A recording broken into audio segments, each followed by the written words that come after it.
किसानों को प्रधानमंत्री किसान सम्मान निधि का लाभ मिल रहा है। 12 करोड़ गरीबों के घर में शौचालय बन गए। 10 करोड़ गरीबों को जनधन के अकाउंट खुल गए। 4 करोड़ गरीबों को देश के अंदर प्रधानमंत्री आवास योजना का लाभ मिला। और अकेले उत्तर प्रदेश में हम लोगों ने 57 लाख गरीबों के एक एक आवास बना दिए। लेकिन यहां पे बंगाल के अंदर तृणमूल कांग्रेस की सरकार ने मकान बनने ही नहीं दे। 2.5 करोड़ लोगों के घर में बिजली पहुंच गई। हर घर नल की योजना बन रही है। Highway, railway, metro, bullet train, airport, IIT, IIM, triple IT, NIT, world class university, ये पहली बार देखने को मिल रहे हैं। लेकिन हमें अफसोस है, टीएमसी की सरकार आसनसोल की जनता को पानी के लिए ही तरसा देती है। मोदी जी हर घर नल की योजना लागू करना चाहते हैं, लेकिन ये पानी नहीं देना चाहते। और इसलिए बहनों और भाइयों, हम सब आपके पास आए हैं।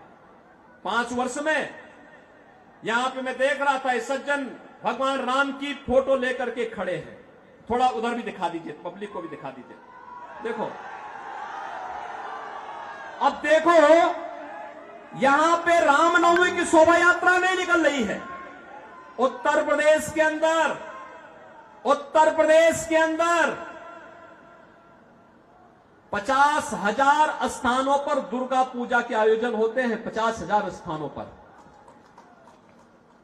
और पिछले 7 वर्ष में एक भी दंगा नहीं हुआ, एक भी जगह कर्फ्यू नहीं लगा। क्योंकि दंगा करने वाले और कर्फ्यू लगाने वालों को पता है, अगर दंगा करेंगे, सिर्फ रामनवमी की जुलूस पर पथराव करेंगे, तो ऐसा उल्टा लटका देते हैं कि 7 पीढ़ियां भूल जाती है उनका दंगा करना भूल जाती हैं। उनकी पूरी संपत्ति को फिर हम लोग अपने कब्जे में ले लेते हैं और उस कब्जे को गरीबों में बांट देते हैं, उस संपत्ति को गरीबों में बांट देते हैं। और अब तो आप देखते होंगे, उत्तर प्रदेश में आप देखते होंगे, वहां जो बड़े बड़े माफिया थे, बड़े बड़े अपराधी थे, बहनों और भाइयों, वे गले में तख्ती लटका करके चलते हैं, कहते हैं साहब जान बख्श दो, एक बार जान बख्श दो, हम लोग ठेली लगा करके पेट भर देंगे। किसी गरीब और किसी व्यापारी और किसी बेटी की सुरक्षा में कोई सेंध नहीं लगाएंगे। बहनों और भाइयों, यह कार्य केवल भाजपा कर सकती है, भाजपा कर सकती है। और इसीलिए मैं आया हूं। देखो ना, आपको एक शेर जैसा नेतृत्व चाहिए और एसएस अहलुवालिया जैसा नेतृत्व आपको यहां पर भारतीय जनता पार्टी ने दे दिया है। बहनों और भाइयों, जोरदार करतोल ध्वनि से उनका स्वागत करिए अहलुवालिया जी का। बहनों और भाइयों, मैं इसलिए आया हूं यहां पे क्योंकि अहलुवालिया जी आज से नहीं है नेता। हम लोगों ने जब संसद में जाना प्रारंभ किया था, सार्वजनिक जीवन में हम लोग आए थे, तब भी वह देश के नेता थे और संसद में भी हम साथ साथ रहे। केंद्रीय मंत्री के रूप में भी आपने काम किया, भाजपा के प्रवक्ता के साथ साथ विभिन्न दायित्वों का निर्वहन किया।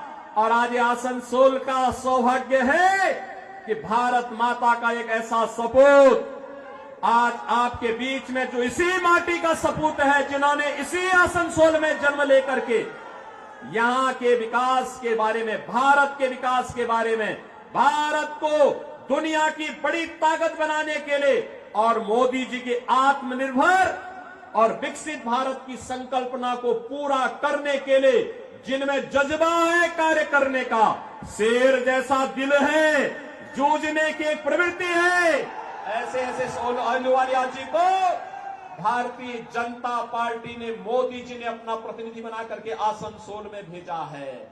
और इसलिए बहनों और भाइयों, मैं आपको कहने के लिए आया हूं, सुरक्षा आपकी है, बंगाल भी आपका है, भारत भी आपका है और वोट भी आपका है। और इसलिए निर्णय भी आप ही को करना है। और आपका निर्णय अगर भाजपा के पक्ष में आता है तो सुरक्षित और समृद्ध बंगाल बनेगा, सुरक्षित और समृद्ध आसनसोल बनेगा। बहनों और भाइयों, तनिक भी भूल आतंकवाद के उस दौर को ला देगा, नक्सलवाद के उस दौर को ला देगा जहां विस्फोट होते थे, अराजकता फैलती थी, गुंडागर्दी का वह दौर जो भारत ने झेला है। बहनों और भाइयों, बंगाल को भी चाहिए यूपी जैसा मॉडल, चाहिए ना, चाहिए ना। देखो ना, पहले लोग कहते थे, जब कोठारी बंधु बलिदान हुए थे तब नारा लगता था, अंतिम समय में भी उन्होंने एक नारा लगाया था कि रामलला हम आएंगे, यही नारा लगता था ना। एक कांग्रेस और टीएमसी के लोग, ये नाम भले ही अलग अलग हैं लेकिन एक ही थैली के चट्टे बट्टे हैं, कोई अलग नहीं है। लूट में, अराजकता में, भ्रष्टाचार में, ये तीनों, कांग्रेस, टीएमसी और कम्युनिस्ट, ये तीनों एक ही है।